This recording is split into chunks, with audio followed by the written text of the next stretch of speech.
This is the EVP Podcast. What's up, guys? We are back with another episode of the EVP Podcast. We have your hosts here. I'm Ghosty. I'm Beaker. And we have special guests with us this week. Last week we had special guests, and this week we have even more special guests. Introduce yourselves, special guests. That's you. I'm Sarah. And I'm Fiona. And you guys, you own Grimm Ghost Tours. And how long have you been owning that now?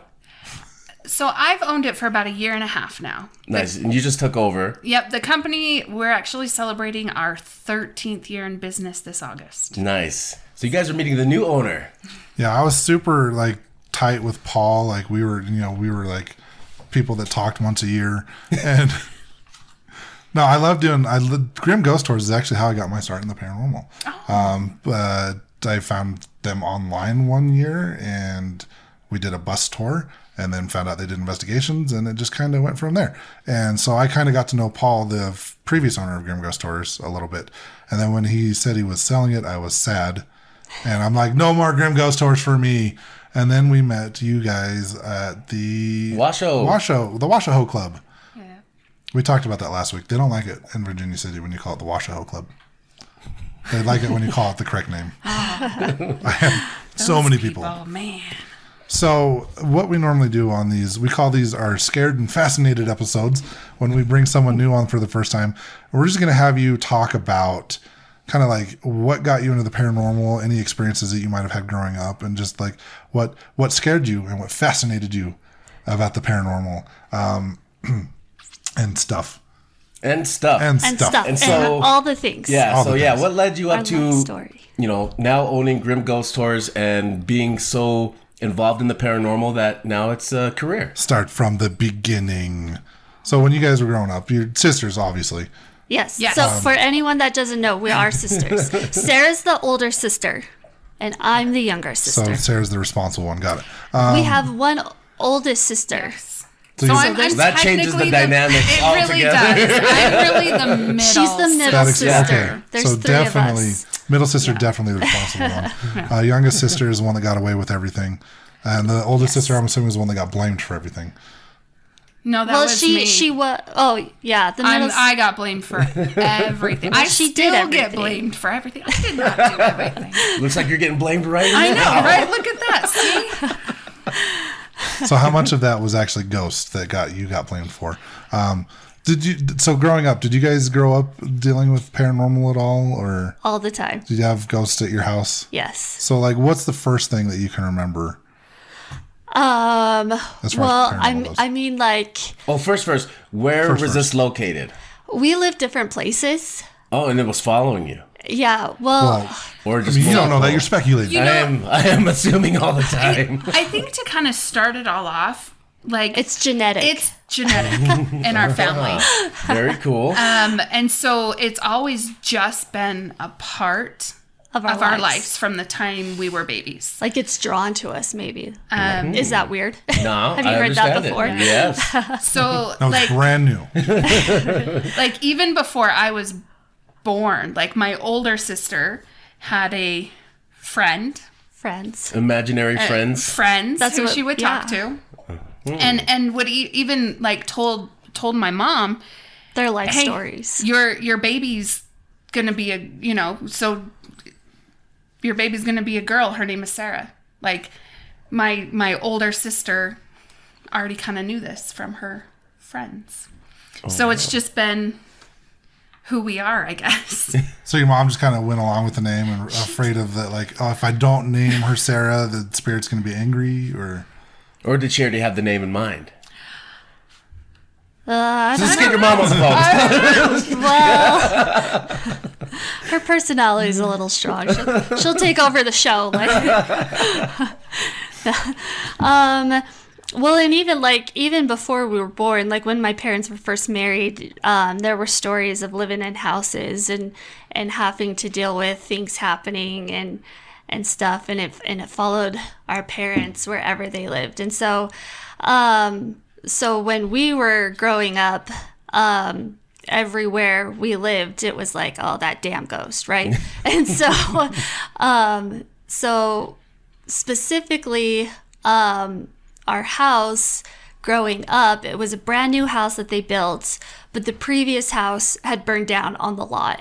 And there would be things like the thermostat in the middle of summer turned all the way up. Like,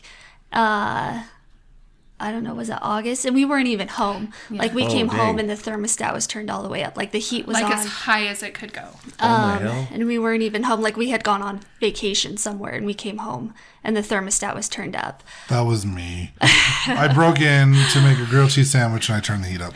You know, the funny thing is that particular thermostat ghost has followed me. Like, as I've moved up. Oh, you've had that same occurrence. All the time it used to happen in the house. It used to be a constant thing. And then that doesn't happen as much in their house anymore, but it happens in my house all the The time. damn ghost. Yeah. Right? Yeah. And like things would go missing. Like a wallet I had disappeared for like 2-3 months, and I had to apply for a new driver's license because it was missing. A digital camera I had bought went missing for several months, and it was like, that damn ghost. You never Where checked is the it? attic. I bet you never checked the attic. Never checked. Well, didn't have an attic, but like, and then I had to go buy a new one, and it showed up, and I was like, great, now I have 2 cameras. Thanks for all that We did money. check the basement, though. Oh. That's where the creepy stuff is. Yeah, creepy stuff in the basement, like growling. We would hear growling in the basement. Laughter. Yeah, Growling, Oh, no laughter. way. you would see like Like at the same time, like something growled and then laughed at it. Probably the other way around, I would say. The laughter and then the growling. Too much fun. Roar. Right? So I'm taking Yeah. it you didn't spend a lot of time in the basement. we my each room had a was- room in rooms the were in basement the at basement. different Oh, times. that was fun. Yeah. I bet. It's like, oh, I'm older, I'm a teenager, I'm gonna go have a So room it was in the fully basement. finished, but it still had the vibes. Yeah.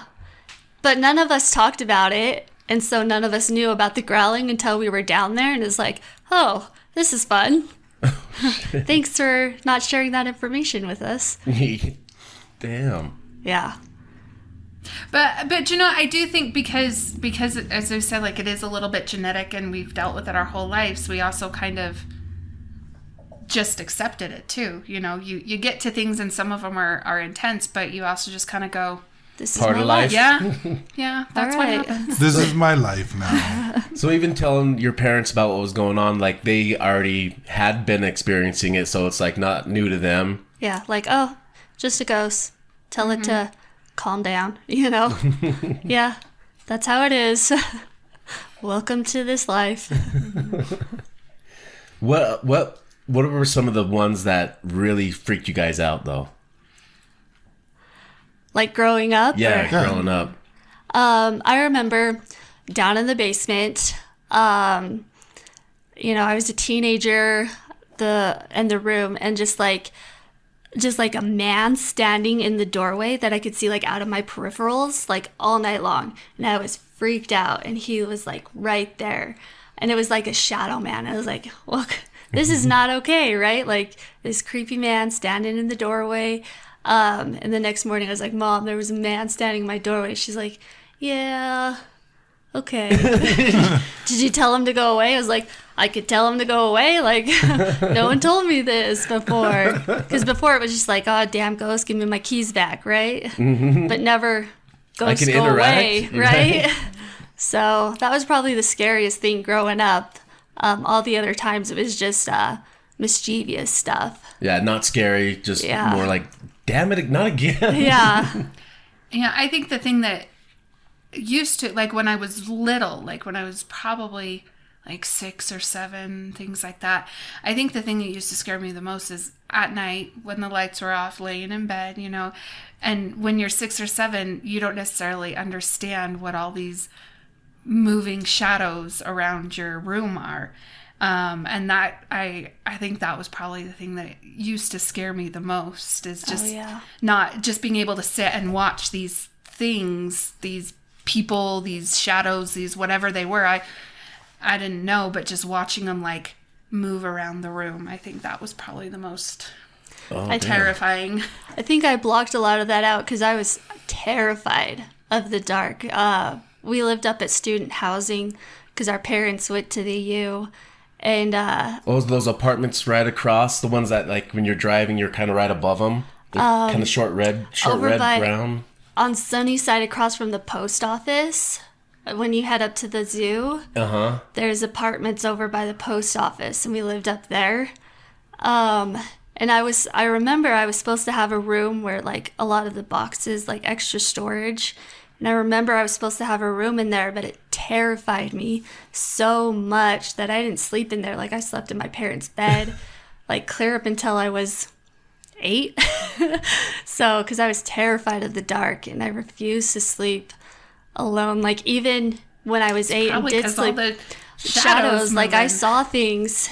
And even when I was 8 and stuff, I had, like, a night light. Someone else had to turn off the light for me because I wouldn't be in the dark by myself. Because, yeah, there was just things you saw in the dark, and I didn't like it. How far we've come. And now I spend nights in the dark walking around places all by myself. What started getting you guys more interested into communicating with them, though? You know, I think I love that you said that you first got started with Grimm and everything like that, too, because that's my favorite stories. All the people who are like, I went on a bus tour, and then I did this, and then I did this, and now look at me, I'm in this paranormal world. But I would say we went On a bus tour. And then well, first we went on an investigation. Yeah. Actually. We went on an investigation first at Merker Cemetery. I'm sorry. that place sucks. But We actually got quite a bit. So there was all 3 of us, all the sisters. All the sisters, there's 3 of us. Mom was there too. So did you just go, like, on your own, or did you go? We went with Grimm. Okay. Yeah, we went with Grimm. And you get all of us there, and all 3 of us in a place, and weird things happen. And Okay, so you're all coming to Benson Grist Mill with us. you got to talk to the older one. She's the one who has the busy a little bit schedule. more timid. Yeah. But that night, I got, like, my very first EVP ever. And it was amazing because, you know, having spent a life, I guess you could say, having ghosts and spirits interact with us, to be able to realize that I could interact with them, and getting that EVP, I think, kind of got me hooked. Like real evidence, right? Like Yeah. to have that actually like legitimize it too. Like, I think that's the big thing, is when we encounter people on tours or investigations, they want that that validity that they're not crazy, right? Like, this is actually happening. It's not all just in my head. 100%. And I think that's kind of what, you know, that I was looking for too, that, you know, it's real. I'm not alone. You know, I'm not just making it up, because a lot of people, when you tell them that, like, oh, you know, I see dead people, they go, yeah, right, Fiona. That it does happen, and you aren't just making it up. You're not just seeking attention or anything like that, that you can experience these things, and then you can get evidence that there's something else out there, and Right. they are trying to communicate back to you. And then it was another chance to try to, you know, get some, how would you explain it? Like, to expand our, you know, how can we, Understanding pretty much of understanding of how and alleviate our fears Yeah. too. Like, we grew up with these, and maybe it's like, the shadow guy in my bedroom doorway, you know, maybe I don't want to see that again, but if I'm going to be around it, I need to Know how to be around it. right. Right. And then also, like, realizing that there's ways to kick those things out, not knowing that at that age, and that knowledge wasn't around as much as it is now. Right. Yeah. Being able to, one of the things I really love, you know, I've got quite a few kids who have to deal with the ghosts that are in my house and everything. And I love being able to not just say, yeah, there are ghosts in the house, but actually, because of all that I've learned and grown, being able to tell them, hey, look, you don't want them to bother you? Then do it. Tell them not to bother you. Do these things to help my own children feel a little bit empowered at a much younger age, when at that age, I was just terrified. Right, yeah. Yeah, having a lot more knowledge about it and being able to empathize with your kids who are going through things. Because, yeah, like, my parents would just say, no, you didn't. You didn't see that. No, you didn't. Yeah. And then be like, well, you guys are just kind of validating that I'm crazy then. All right. Yeah. And even, like, if you have, like, your house blessed, right? And you move to the next house and there's something there and you experience it. Like there's going to be things your whole life. Like, even if you're not at a house and you're at a restaurant or something, you go to your workplace, like you work in a museum and it's haunted and you can't come and bless a museum, right? So you have to learn to live with it and feel empowered, and how are ways that you can do that and still experience things too and understand it. That's important. So then, what year was that when you guys started investigating? 2000. The first investigation was 2000 and Lincoln. 15. May. 15. Yeah, May 2015. I can't remember. I think I was married. I didn't know if I had a baby yet. No, because, sorry, I No, swear, you're this good. is the sister part of it. And I'm like, no, It's because the year Savannah got married. yeah, It was and I that was night. But when I was there, like, because it was Marker Cemetery, I was pregnant with Prudence.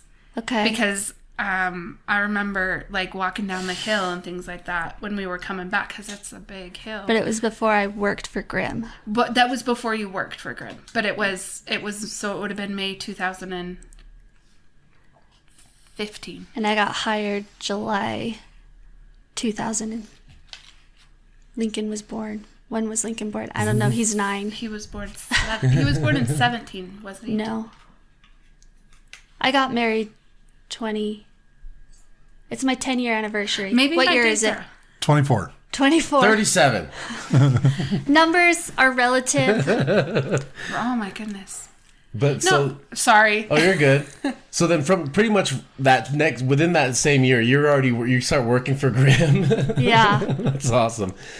So what kind of crazy experiences have you had since working with Grimm?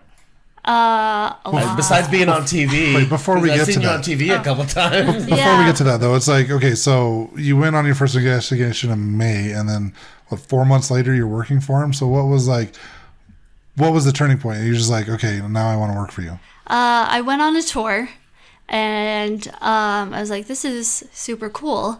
And I've done like theater and things in high school, so I liked kind of that aspect of it as well.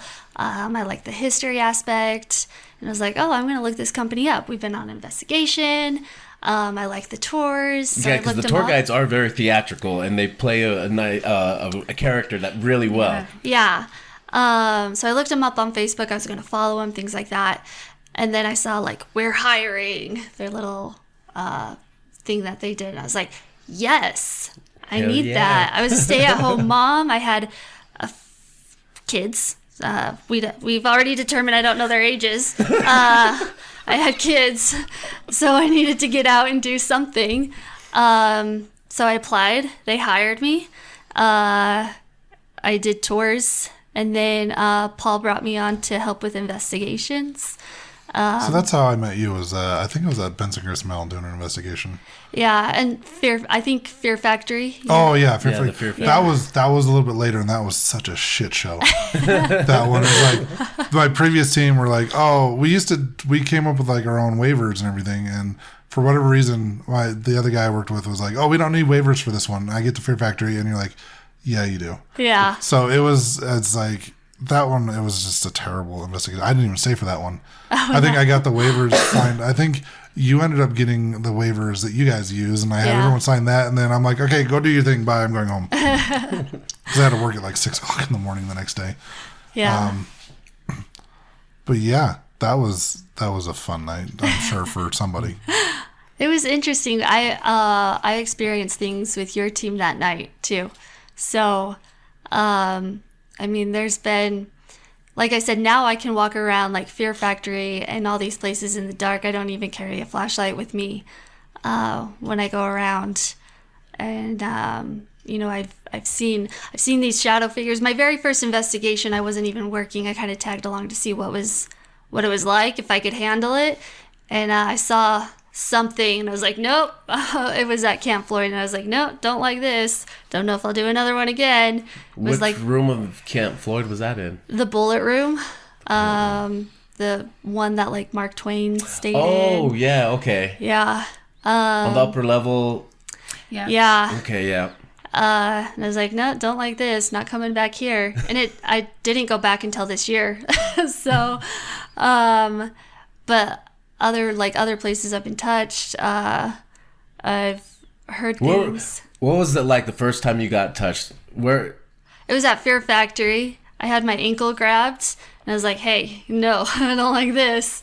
But that's what I do now. If I experience something, I go around and I'm like, hey, you know. What was it like? Like, what went through your head the first time? The first time, I was like, whoa, did that just happen? Right? Like, am I crazy? Did that just happen? And I was like, yeah, that did just happen. But it's such a freaky experience the first time, like, you're touched. It's just like, how the hell is it able to, like, get, like, a physical, like, impression against you? You know what I mean? Like, it's... Right. Yeah. And it was, like, the most random place, too. Like, you would think, like, a shoulder or something. Or we always hear about shoulders, hair or something. But it was my ankle because my skin was exposed right there.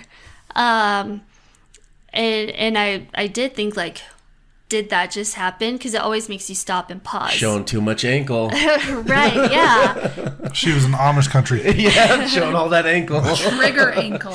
And it was down in the basement where, like, George, you know, the ghost who's a little flirtatious, likes the ladies, likes to hang out. And I was closing up. I was checking all the sections to make sure nobody was hiding out and staying the night. So I was all by myself, lights out. Again, no flashlight. And it was just like a little, ooh, hey, how's it going? And I was like, hey, George, you know, let's not do that. Yeah, I'm a married woman. And it hasn't happened since. You know, I set my boundaries, like, let's not do that again. Not too comfortable with that touching stuff. But other stuff, like you see your shadows, you hear your sounds, and you stop and you pause, like, whoa, okay. You go around teaching people, like, hey, you know, if this happens, if it's not normal, it's paranormal, which is what we say at Grimm, like, stop and pause, try to debunk it, but if you can't explain it, then you might have got It's a that ghost. damn ghost. It's that damn Damn ghost. ghosts. Touching your ankles. What about you, Sarah? What about, like, when you were investigating, have you been grabbed and touched? Oh, no, I don't like that. Wait, but just because you don't like it doesn't mean it didn't happen. Yeah, you can't. So have you been touched or no? Yes, but I don't like to admit it because I don't like that to happen. It's happened to all of us. He had his butt grabbed at the cemetery. Yeah. Oh. Then I had the double grab. It wasn't me. I had my wrist, the first time I've been touched by it, I had my wrist grabbed by a spirit in the Navy room at Fort Douglas. Yeah, Fort Douglas. It's been many times since then. Not really touched, but I've held the hand of a couple spirits since then. But I mean, it happens. It does. Whether or not you like it to. I know. Most of the touches I get are like that elbow, like where you're standing. Not your ankle. Not my ankle. You're not showing that I'm not skin. showing my ankles, but it's... You're not that kind of girl. Risque. You know, the thing is, sorry, I'm totally changing subject for a minute. So, because I started off as a tour guide as well, you know, a little while later, Fiona told me they were hiring again, and I'm like, well, yeah, I want to work again. So I started off You as can a do tour it. guide. I can do it. But when I do tours, like my costume that I would wear, like I wear a corset and I wear these dresses and kind of have a little bit more of a risque look. And you will not believe how many ghosts don't like me because of it. Like, we will go... They're from a different time. Right? They are. We will go places and that, like, they'll just be mean and they'll be like, go away, get out, leave. And, you know, when you do that, people always say things like, do you like us here? No. And then but it's me. They don't like me because, like, places I've been where I've been in costume, they're like, we don't like her. She wears those clothes and stuff like that, you know? I don't have to dress up. Spirits just don't like me. It's because you look like a whore. Well, I don't want to say anything, But so you have ghost play with your weenus. Got it. Yeah, she gets her weenus grabbed. yeah, but it's like my Showing elbows. too much elbow, Yeah, right? It's my elbows. You have to be covered. That's from where your weenus is. Yeah. those Victorian ghosts. I know, that's how they flirt, those. All those ones. Victorian ghosts in Utah. It's like, damn her, wearing stuff that we've never seen before. She's different. She's a witch. May we burn her? I had one, actually, Fort Douglas Cemetery. Yeah. I had one follow me home because he was so mad. So upset. Upset at the Was way it the they're chief? dressed. No. It wasn't. He was so upset. He was like, I'm going to make sure you get home safe. He Or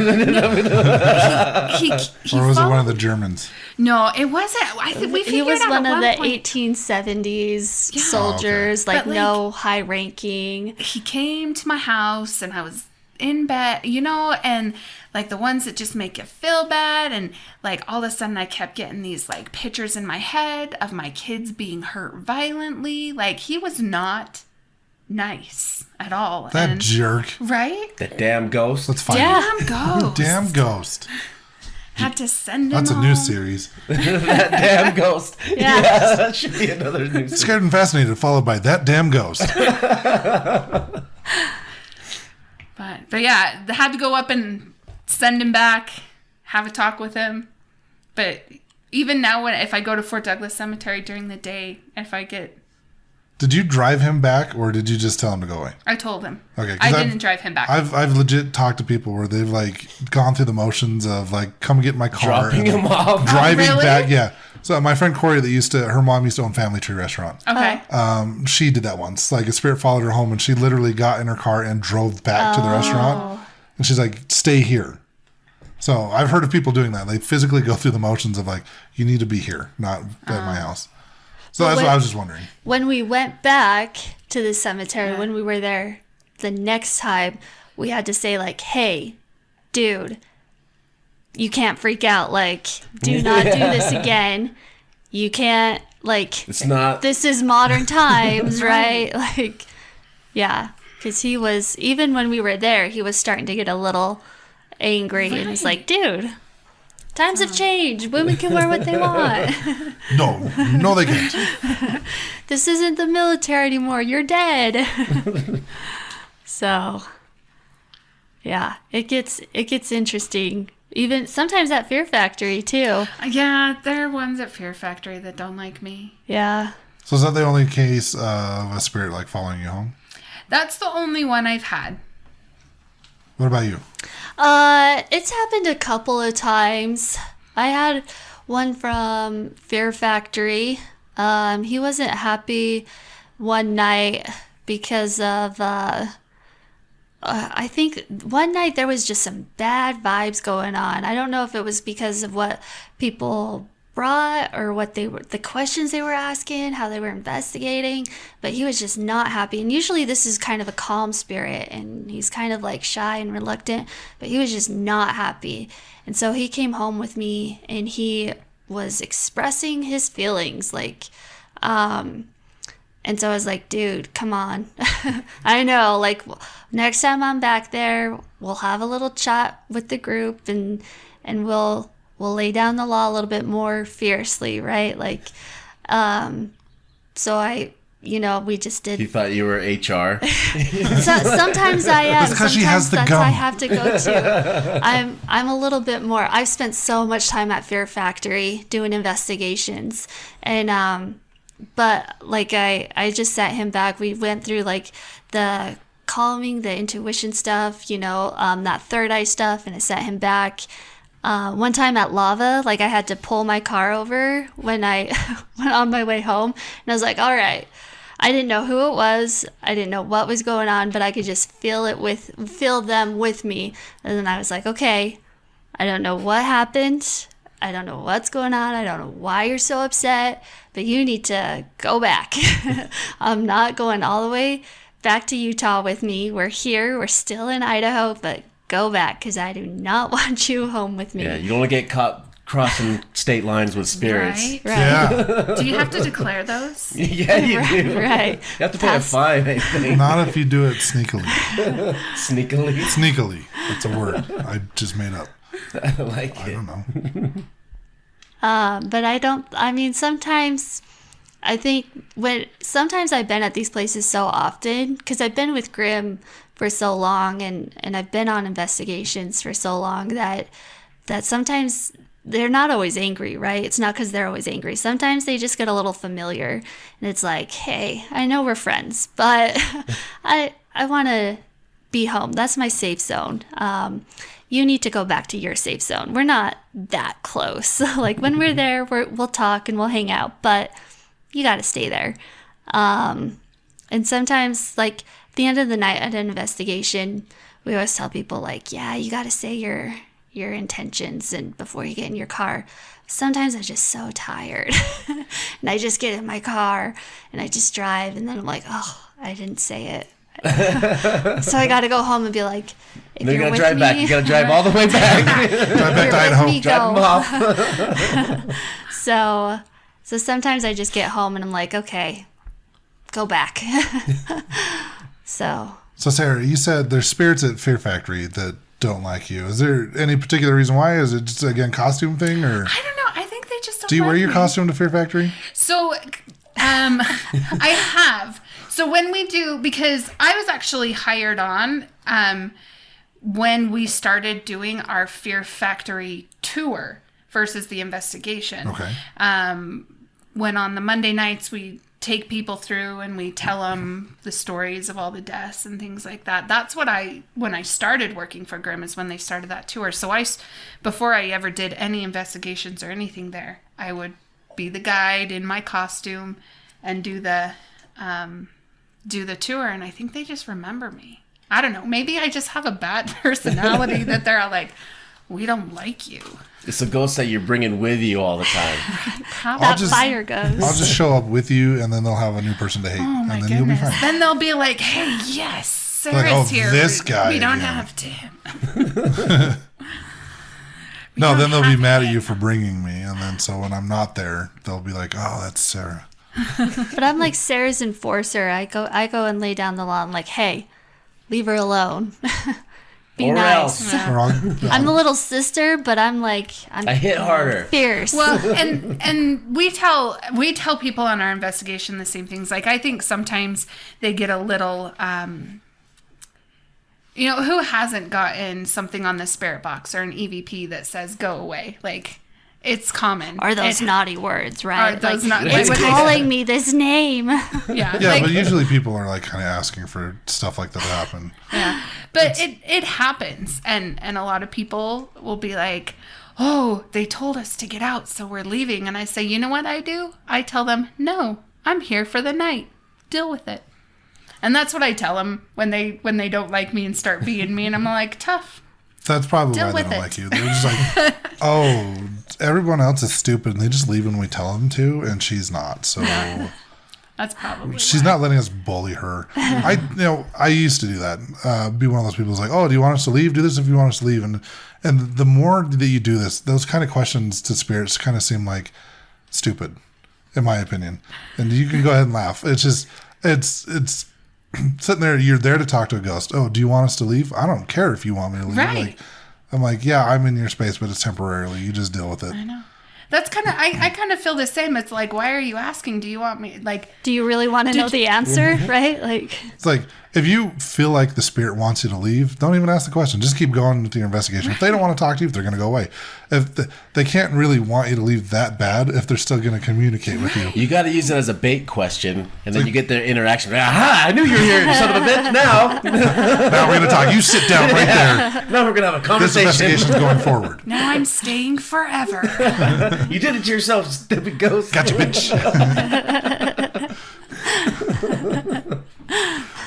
So I don't ever ask those questions. Like when I'm investigating or I'm telling people about it, like when they're like, we don't know what question to ask. I'm like, well, don't ask if they like you here, because do you really want them to say no? What are you going to do then? You're here for the night. You're just going to be like, okay, I'll leave. Our third member, DVO, one of his favorite questions to ask spirits is like what they used to like to eat. And then they actually went to Raventhorn Manor. It's a tattoo shop downtown. Okay. And I think the one you guys took me, I don't remember if we didn't bring ice cream, did we?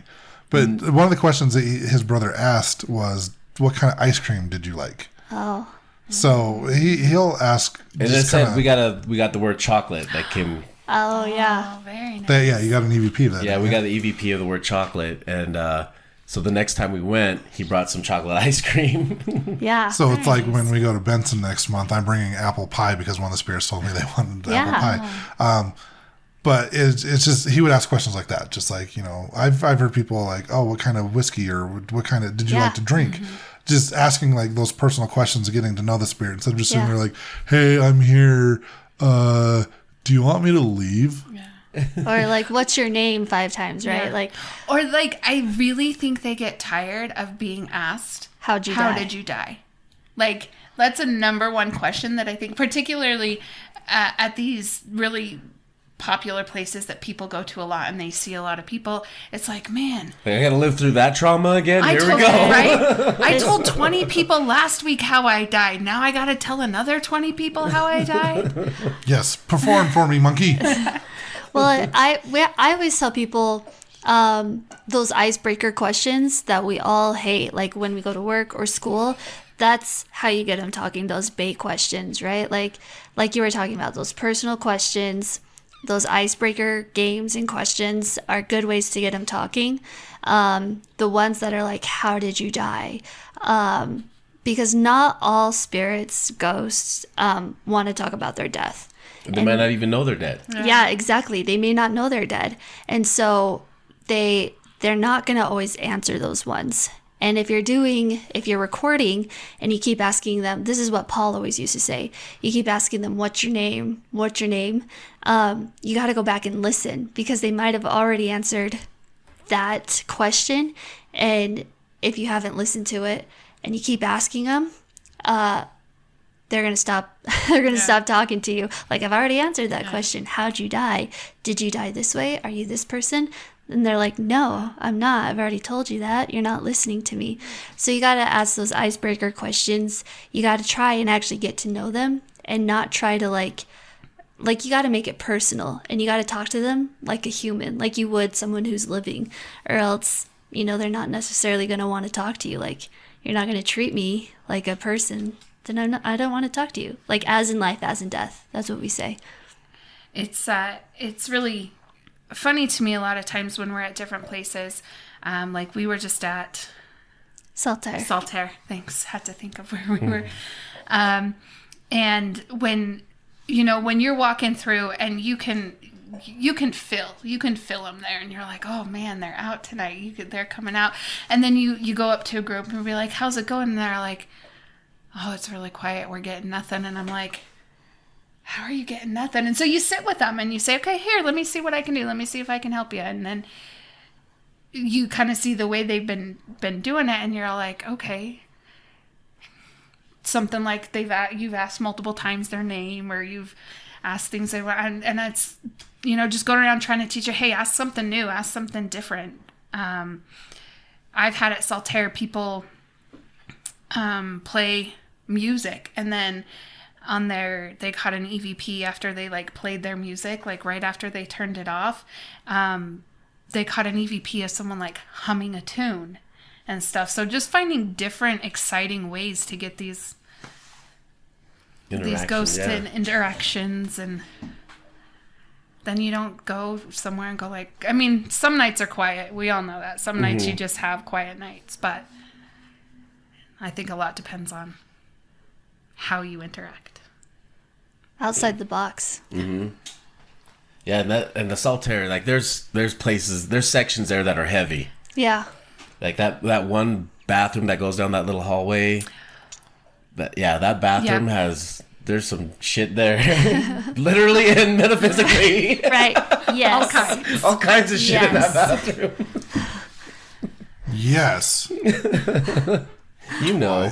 I know. No, I know exactly what hallway you're talking about. And when we went there, it was completely different from when I was there, because that used to be a room, not just like, it was walled off and turned into like guest bathrooms. Because I remember you feeling like energy where the door used to be. It was like a little side, like kind of like a dressing room, if you will. But it's been turned into bathroom since then. So I'm just curious, like, so you both worked for Grimm Ghost Tours for several years, and then it gets to the point where Paul, and this is not the Paul that we've had on the show, the Paul that we talked about last week. This is a different Paul. He owned Grimm Ghost Tours, he said, for what, like 13, 14 years, somewhere in there. Yeah, for a long time. So I never did. He just decided to retire, or? So he's, they moved. Oh, okay. And because, I mean, anyone who knows Paul knows, like, he loved this. This was his passion. He absolutely loved it. But with where they were moving, it just would have been too hard to run everything. From that distance. Gotcha. And he's a man who has many things going on. And every time I try to call him or text him, he always was up in the canyon somewhere camping. He's very outdoorsy. Yep. And has a lot of things going on. And, you know, it was, when was it? It was like after, because, you know, as a ghost tour company, October is like our crazy month. It's our season. Yeah, spooky season. And so after October, we were we had a staff meeting, and when they said, and we're letting you all know that we're selling the business, you know, there was this initial like sadness, like, how can that happen? But the words came out, and the first thing in my head was, I'm buying it. I'm like, I don't care how, I'm going to figure this out. I'm going to buy it. And then after the meeting, I kind of went, oh, I should probably talk about this with my husband first. No, I'm buying it anyway. Forget that guy. Right? Guess what, honey? We're business owners. Pretty much. But yeah, so, and talking with a lot with Paul, not my husband. I didn't talk to him. He still doesn't know. He still wonders where I go on weekends. All that money. Why do you keep wearing these Grimm Ghost Tour shirts? I just really like. Where's your corset again? I really like working there. But talking with Paul about things, and, you know, he was really, really excited to be able to, with all of the passion and ideas. He's like, I said, you know, we love this company that you built, and we want to keep it what it is, and he's like, yeah, but I'm really excited to see what you're going to do with it, what you're going to take it, because I know you're going to take it great places as well. And you've done nothing different. It's exactly the same company, nothing new. I'm just kidding. I just took Paul's ideas, kept them there. No room for change here. I don't want to put my personal spin on this. It's fine the way it is. No, so you acquired the business. So just you bought it, or did you both? No, I didn't want to deal with all that. Okay. Business license, tax, whatever. No. She was smart. That's not my thing. Numbers, no. No, I'm right there with you. Like, if we started a business, we actually did. I make his brother and him do everything. I'll just, he pretty much, his brother does all that stuff. I'll just help you with all the ideas and tell you what to do with the ideas, but you actually take care of all That's what we do. That's what she says. I'll just tell you what to do. You do it. Yeah. Make sure you get your tag, put it in your books. Yeah. This is how you run it. Now you run it. So, I'll be over here telling you things, giving you ideas. Yeah. Listen to what I say. Yeah. So you bought the business, and then what changes have you made? You've had it for a year and a half now? Year and a half. So what changes, if any, have you made to kind of make this your own? We got new t-shirts. T-shirts and hoodies. Swag. Nice. Yeah. I heard a lot of people already buying it. Yeah. The Finleys were saying that a lot of people are rocking it at the events already, so that's good. Yeah, we... Stickers. Water bottle stickers. I want one. They're glitter. I want one. I'll get you. I don't think I have any with me right now because I'm in the wrong car, but I'll get you one. Okay. I'll just show up at an event. Right? I'm here Do it. Here you go. Oh, weird. I brought my equipment with me. I didn't know you were here. Although it's all over your website and Facebook. It's just weird that we just both happen to be here at the same time. And With I just our happen gear. to have my gear. I carry it with me everywhere. You know, some of the things we've changed, like one of the big things we had to do with both. So you fired the entire staff and started over. Yeah, level it. I love you guys, but I want my own business. We're done. You're done. No. I need a new staff. Well, some of that isn't necessarily. We did have to, because with Fiona and I kind of taking on different roles, we're not available to do as many of the bus tours and things like that we used to do. And so we did have to get new staff.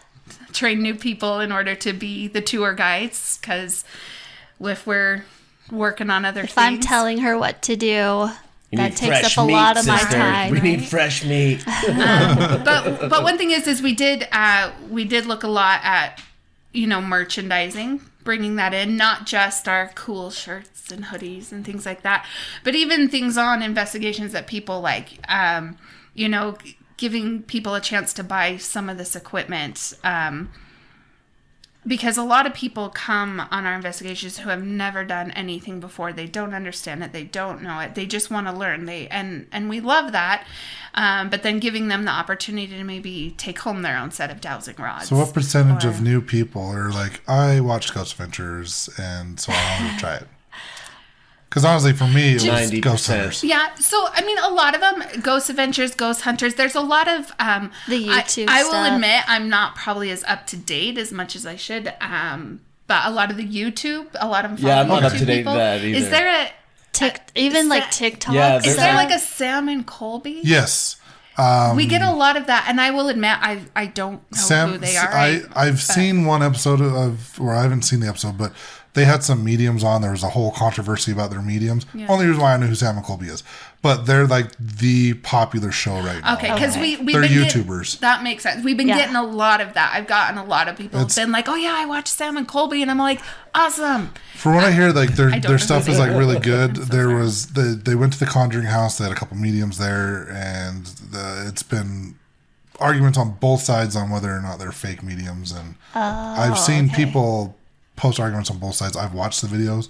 I'm not going to share my opinion on the podcast, but I'll tell you later what I feel about those people. But yeah, Sam and Colby, huge right now on YouTube. Yeah. Like I think they're even more popular. Destination Fear. That's another one. The kids that we got to do the yeah. So they got basically they didn't renew their contract with Discovery Channel or True TV or whoever they were with. They didn't. So they didn't continue a relationship with that TV channel, and they started their own YouTube channel. Okay. So they can do the format is pretty much the same as it was on their previous show, but the thing is because they don't have a television show telling them what to do. Yeah. They have more control over their content. Yeah. So they're another big one right now. Yeah, and that makes a lot of sense because we see a lot more people who say they've been watching the YouTube. Yeah, the YouTube show. Yeah. that's kind of where it's at now. Is even when we had the Unknown Investigators on, they have a huge following, and they're same with Dr. Ghost Hunters.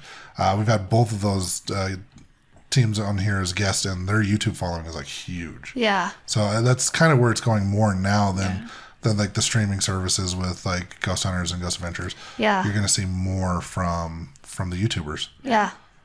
And TikTok, unfortunately. Yeah. That always comes up on my TikTok feed are these live TikTok. And I'm like, what is going on here? I still haven't downloaded it yet. That's fine. He's a conspiracy theorist. We have a TikTok. Nothing's been posted ever because We have one too. We have one. I too. am not. I'm like Last thing we posted was like 2 years ago. I don't know. I'm like, do I want the Chinese knowing all my secrets? I don't know. They can know mine. It's fine. I don't have any. Just know that like 99% of the videos you see on TikTok are probably staged or fake. Yeah. But the weird thing is like scrolling through all the live feeds that have been popping up for me lately has been mediums doing like tarot readings and stuff like that. And I'm like, this is not part of my algorithm because if just the lives are like tarot readers. But then scrolling through, it's all like either cat videos, dog videos, or food videos. But then all the lives are like mediums. And I'm just like, this is a weird algorithm how this is working. Sometimes I'll get like local paranormal groups like doing live investigations. I've seen those too. I don't ever pop into their live ones. I'm just like, this is interesting. But then I scroll past. And so I get all the conspiracy videos. That's what's on my those feed. will sometimes pop up. But it's mostly like cat and dogs and Cat conspiracies. Conspiracies there out or like there. the buttons. They talk through buttons, and I'm like, how do I do that?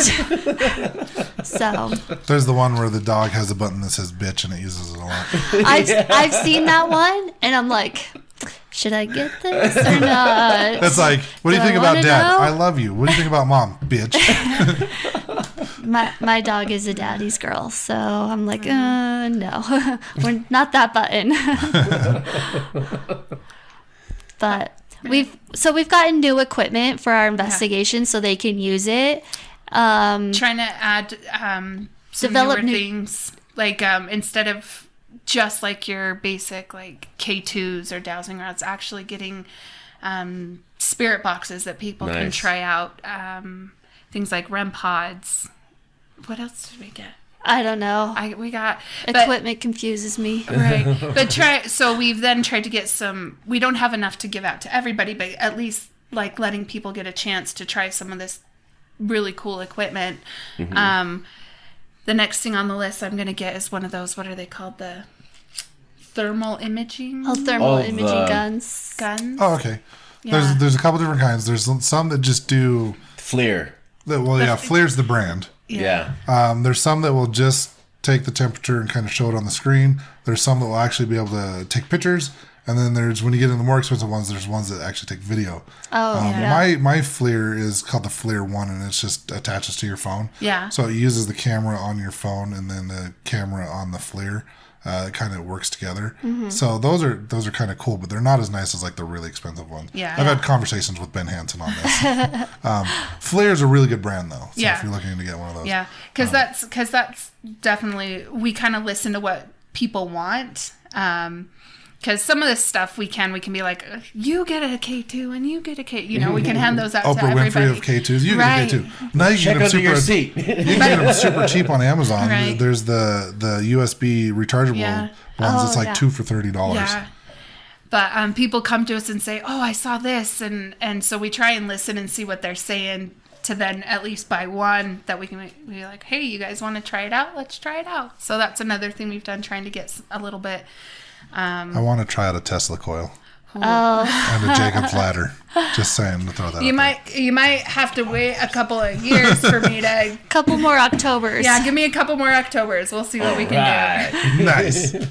Then we're in the process of developing a new tour. Okay. Oh, nice. So, Outside of Salt Lake? we want to do one outside of Salt Lake eventually, maybe in another year. So we do Need more buses. right. So we do the bus tours, and we have our Salt Lake City Cemetery walking tour, and then we have in September and October we have our Fear Factory tour. But we're actually working on and hoping this summer to launch a downtown walking tour. Oh, You still do the Christmas tour, yeah? We do. Oh, yes, and the I Christmas tour. That's You my came on my favorite. Christmas tour. I forgot about the One Christmas of tour. them. There was one Christmas tour. I went on one. I was supposed to go on a second one with the Finleys, and I got really sick, and so my ticket that's- just kind of went to waste. But if I could get a refund from Yeah, that tour yeah. from like 3 years ago. From 3 years ago. I'll work on that. No, the Christmas tour is really great. Because do you still go to Hatch? Was it? Hatch Family Chocolate. Yeah, Hatch Family Chocolates. That's how I found out about them. It was like the tour guide. We actually got off the Yeah. bus and went into Hatch You got an Family. Oreo, the chocolate dip Oreo. So, sometimes it's when logistics work and depending on the tour. So you have several. You still do the Outer Reaches tour. Yes. So that one, you guys still go up the immigration a little bit to the Logistics. logistics. Okay. Logistics, yeah. So we do kind of go up Immigration Canyon. It has changed a little bit because logistics, new But we do have owners of places, and Gotcha. So, of your current tours, what seems to be the more popular one? If I'm brand new, I've never been on one of your tours. What one would you recommend for somebody? What are you interested in? Ghost. Yes. do you know, Not What's walking. your second interest? Not walking. Being lazy. Being lazy. So driving tour. Okay, bus tour. I honestly tell people if you're just starting out, our Old Town tour is probably the most Family friendly. family friendly. You still Not get the as ghost intense. stories.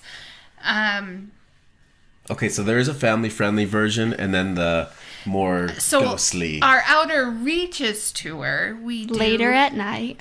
and some of the stories are a bit more Intense. Risque. that people That's where you're getting your butt touched. people call that one our Ted Bundy tour because we do go into Ted Bundy details and Okay. I always call it the Outer Reaches tour. And we because, don't censor. we don't like if So you if drop you the F-bomb?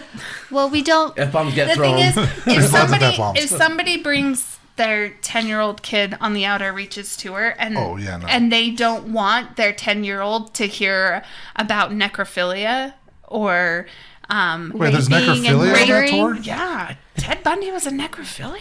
Oh. And they don't want to hear I had a very different Yeah. Outer Reaches tour then. and they don't want to have their 10-year-old kid hear about someone being raped and murdered and things like that. We don't censor it for your 10-year-old kid because we kind of say you're the parent. So when people Because then you have like 23 other people that wanted to hear it. that want to hear it. Yeah. And Grimm is all about telling the details. real Grimm. history. And we don't. I'm assuming it's dare named after to- like the Grimm brothers, right? The story. Yeah, writers. yeah. That makes sense. The Brothers Grimm, and there's no sensationalizing thing. It's the real history, and we fact check our information.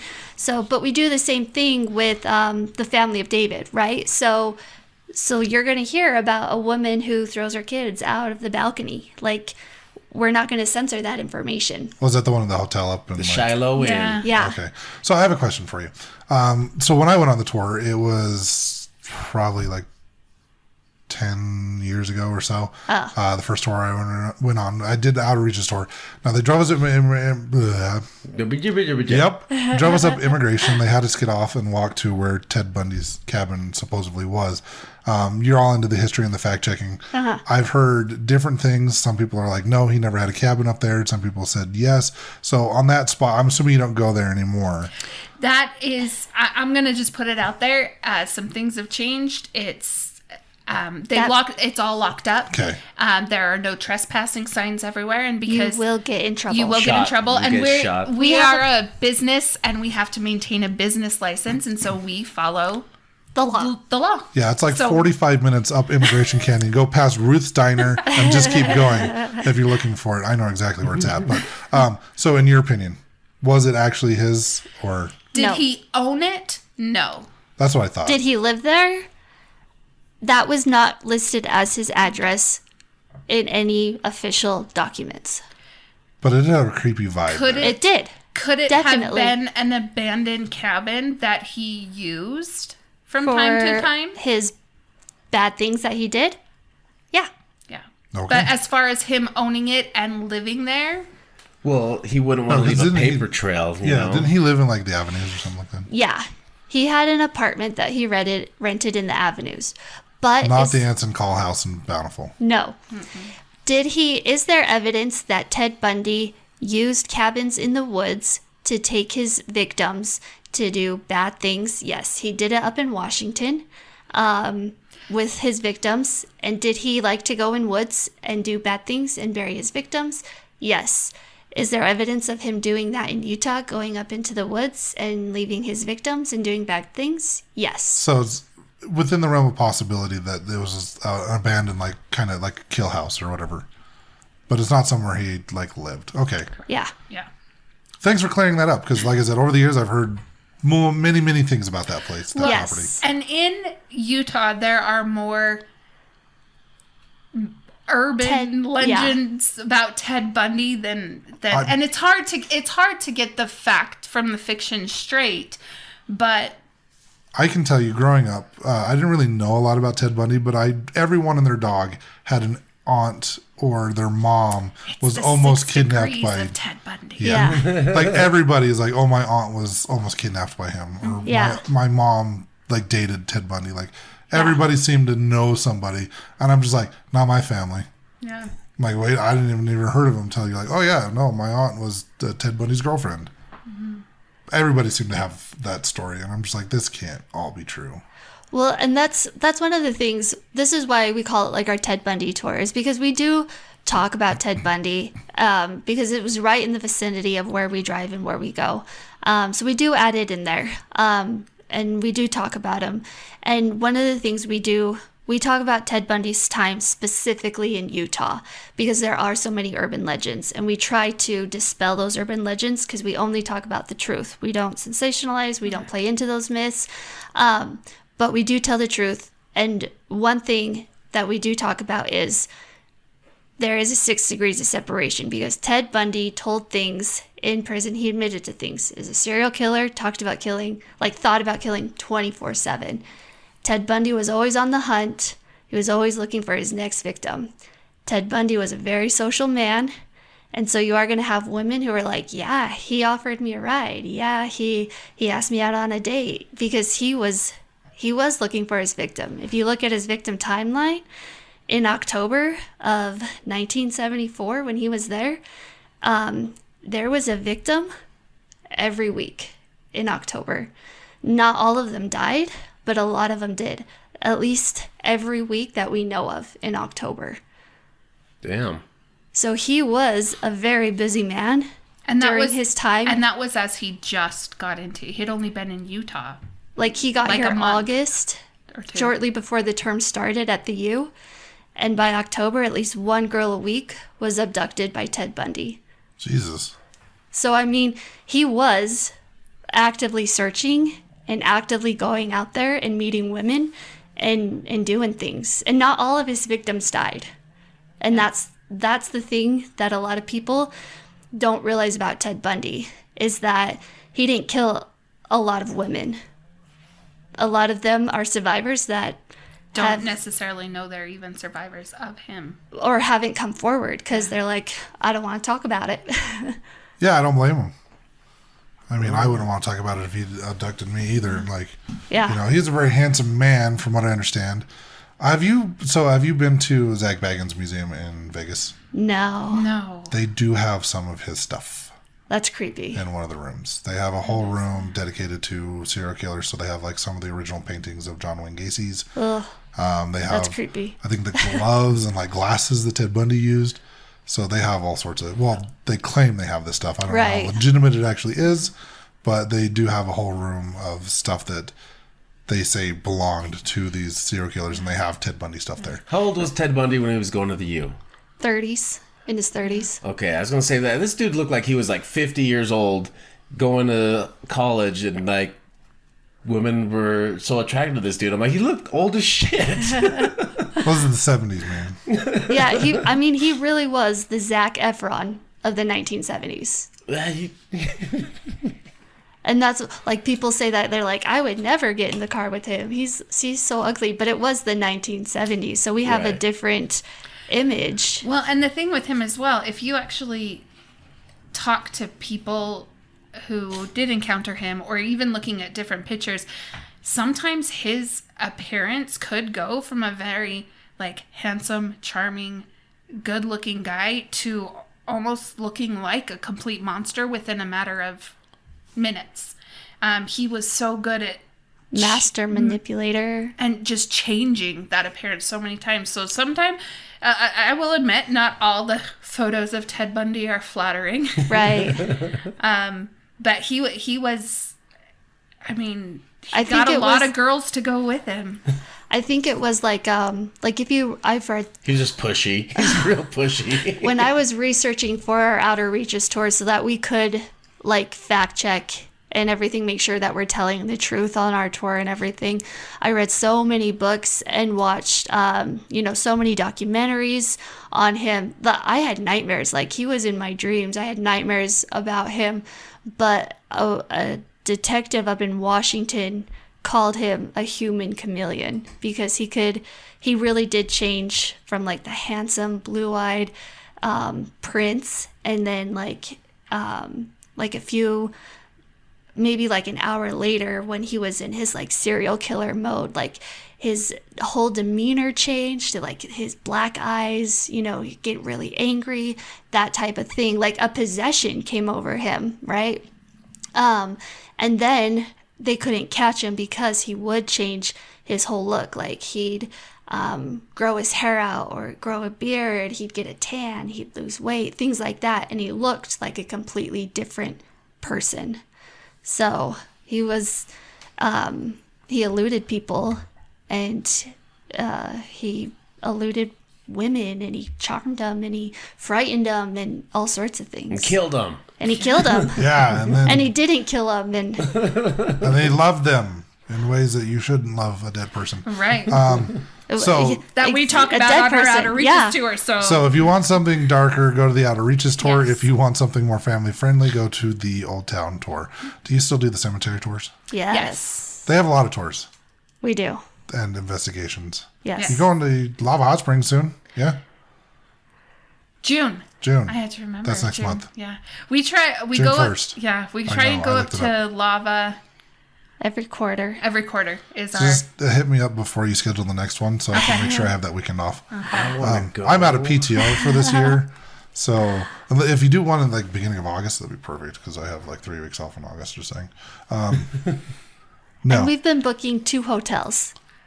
Yeah. What's the... We've been doing the inn up at Lava Hot Springs, which used to be the hotel, The hospital. hospital. Okay. But then across their parking lot, they have the Aladdin, and the Aladdin was the brothel. And I want to go to there. Yeah. more I people want to talk in to the some hooker room. ghosts. So they have like a 4-person room, a 6-person room, like an 8-person room. So What if you're like fat like me though? Can I just take a 2-person room to myself? if you pay it? I know. I'm gonna spend the money and buy it because he snores. I don't want to Don't want to share. share it with him. Reno Help was- it. It's you- the damn ghost. The The scariest. damn ghost making you do that. yeah. That's a new T-shirt for you. That I damn know. ghost. We're gonna do it. I love it. We The have- scariest part about Virginia City was him snoring. I didn't hear it. I don't know what you're talking about. I thought didn't he hear was a gonna thing. die. So a lot of ghost tours, a lot of paranormal investigations. Out of all the places you've investigated, whether it be with this business that you've done or just beforehand, what's probably like your favorite place to go and like your least favorite place to go?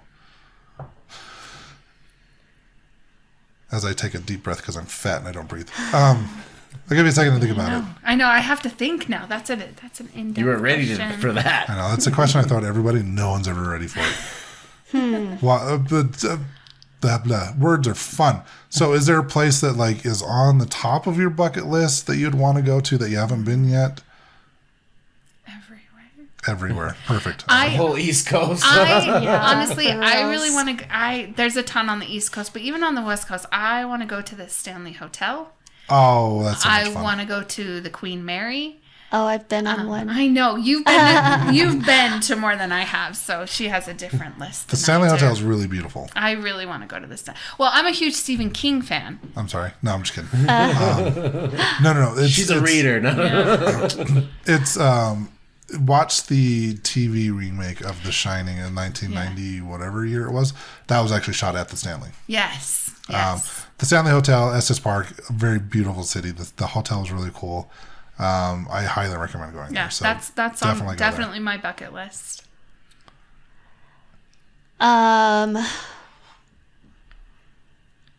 Anywhere to investigate, or good. Yeah, here anywhere. in Utah. Anywhere USA. Got it. Anywhere USA. I could give you some foreign ones. Some Fine. My number one is like Bran Castle in Romania. So Yeah. Oh yeah. I just have to learn Romanian. I don't think the spirits there speak English. Oh. I could be wrong. You ever notice that people like they go to other countries and they like speak English to this? Like you're in Italy and you're talking to the ghosts in English. It's like, Maybe they spoke. Maybe there's like a Italian. other world translator. I used to think comes that when I through. was young. I used to think that ghosts could understand other languages just because you're dead. You just know everything. I don't know why I thought that. That's not how it works. I know. Well, I was probably a teenager. Just like, You still are. you're not wrong. Well, I've been on a lot of like ghost tours around, and I don't know. That's hard because you go on a ghost tour, and then you're like, oh, if I could get inside that building. Yeah, I want to go in there. Yeah. Like petite neat. Yeah. So we've never investigated there before. Neither have we. We should go. Yeah. Yeah. And so it's actually one we're kind of looking soon. at because we're trying. We've been in talks to do there. We're actually in talks to maybe do the Salt Lake City and County building. I've been there. That's fun. And Very then echoey. we are working on a program with the Salt Lake City Library downtown. They tore down the jail to build the library. Okay. And then all the people have died. And then all the people who at the library. Of boredom, I would assume. and so No, there's a lot of people that jump. Jumped. So the stairs, the stairwell on the outside. Boredom. They were bored. So they jumped. it's the place that has had the most suicides in Salt Lake City. Is that on the tour? Is that on one of the tours? Do you like? Because I know some of the buildings like you stop outside of it and just kind of give it a history. It's not on the tour, but sometimes as we drive past, we talk about I'll that. mention Okay. it. But we're actually working on a program this summer with them Do it. to do I a like little it. Awesome. library program investigation inside the Salt like Lake it. City Library. That'd be cool. Sign me up. That old I library. wanna investigate That books. was spooky. That old Salt Lake Library. That's not like the Leonardo. Yes, yes. Okay. I remember going to that one as a kid and like not thinking about it at the time, but that had some bad vibes. Oh, there's some crazy stuff that happened there. I remember. Well, I heard later about the whole hostage thing. Yeah. Yeah. Yeah, my dad told me all about that crazy story. Yeah. That's one of the things we love. Sorry, I feel like I'm all over the place. I told you I was a little bit awkward. But, that whole block. That's one of the things we love about our tour portion. We absolutely love the investigations. We love doing investigations, but we love the ghosts. We love the paranormal. We love all of that, but we love the history. All of the weird, crazy, strange suicides, deaths, crimes, and typical white chick stuff. Drinking your pumpkin spice lattes from Starbucks and watching your true crime in series. my Stanley Cup. Yes, in your Stanley Cup. That have been around since like the dawn of time, and now they're just randomly popular for some reason. Instagram. But we love being able to teach people about that weird. Well, then- like why something is super haunted. Right. Did And you then know hear their that this stories building- like, I was part of that. What? Tell me more. Right? Tell me more. Like, did Do you he have a car? pictures? Were you a hostage? What? No, but I did date Ted Bundy once. My aunt dated Tim. He I was there offered for me that. a ride. And I got a really weird vibe, and I did not. I saw the He was on robes. crutches, and I helped him with his groceries. That happened. I think. I don't know. Probably. All right, Was it well, a- where can was we it a find? movie? Where can everybody find you guys Right here online? next to us. Well, yeah, Oh, online. today. That's Okay. if they're here today. Today I will be at this location. Here's my weekly schedule. If you want to stalk me, feel free. If they wanted to get a hold of you, if they wanted to attend one of your investigations or your tours, I don't know our phone number or our address. So all of it is on our website, Oh, yeah. GrimmGhostTours.com. From there, you can get our email, you can get our phone number, but that's where everything is booked through. Everything is Nice. booked through online. For our tours, for our investigations, it's all done there. We do have a Facebook page and an Instagram page and a TikTok, but we haven't posted anything on it. that's okay. Neither we. We are. We haven't posted anything on your TikTok. We'll either. go live when we show up for Right. for stickers. Yeah. Stickers, yes. We're trying to get better at our social media. We are too. That's why we have DVO do it. The two of us suck. But yeah, you can Facebook, Instagram, website. We have on our website, you can sign up for our email list. We tell people all the time, if you want to know about our investigations before everybody else, that's the way to do it. Don't worry, I wanna get the be in the email know. on 2 different emails. See, you sign up for the email because those people, we send that email out before we ever put it anywhere else. So That's true. that's the way to. I legit have 2 different emails they email me at. I even get the emails and I'm like, I'm already going to this. I have to work it. I was looking at them like, dang it, new work schedule that makes me work every other weekend. Boo. Boo. But on the weekends that it works for me, I'm there. Yeah. Absolutely. Well, all right, guys. Well, let's call this an episode, shall we? It is an episode. After you check out GrimmGhostTours.com or check them out on the social medias, check out our social media, evp.pod at Instagram and Facebook. If you want to get a hold of us instead of them for some reason, to get a hold of them, email us at evp.pod@gmail.com, and then we'll just forward the email to them. Or if you've had a story of an experience that you've had at Grimm Ghost Tours that you want us to share on the show, evp.pod@gmail.com. And then check out our affiliate link to ghoststop.com. I don't even know if we get money for it, but you should go buy stuff. Buy ghost hunting gear. And then you can go on a ghost tour with them or a paranormal investigation with them. Or if you make the cut, you can come with us. We pretend to do paranormal investigations too. All right, guys. Ghosty, don't play that. Peace out, butterflies. Say bye. You can say Bye. This is the EVP Podcast.